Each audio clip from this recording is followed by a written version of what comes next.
Tonight, security officers inside a Marion County Corrections facility are concerned about their safety and the people they've been hired to watch. Call 6 investigator Rafael Sanchez joins us live with the details. Rafael. Erica and Todd, good evening. Some security officers that work at the Duval Residential Center say they are not trained to protect themselves from violence or lawsuits.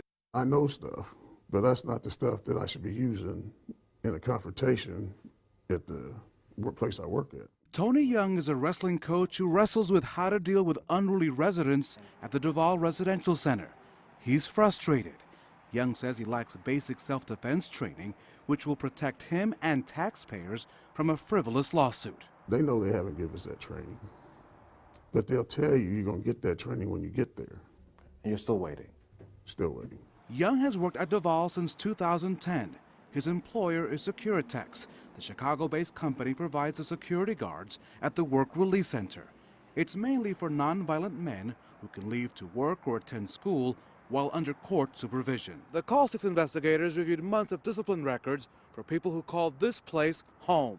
Internal records show a facility not out of control, though a small number of residents are reprimanded for breaking the rules.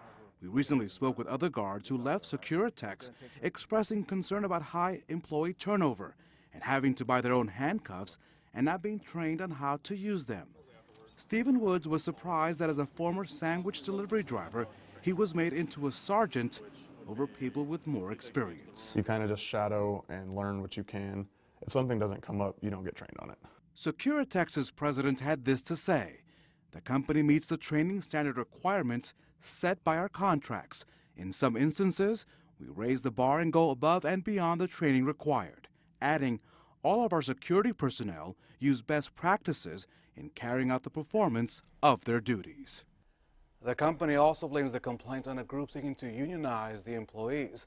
The Service Employees International Union says that those who are speaking out are doing so with fear that, Erica, they may be retaliated against. So, Rafael, what is the city telling you and what are you hearing from your sources? Well, the Marion County Community Corrections leadership, no one is talking there and no one is talking at the Duval Residential Center.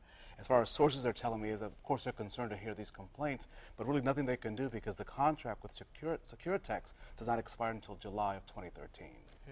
All right. Thank you, Rafael.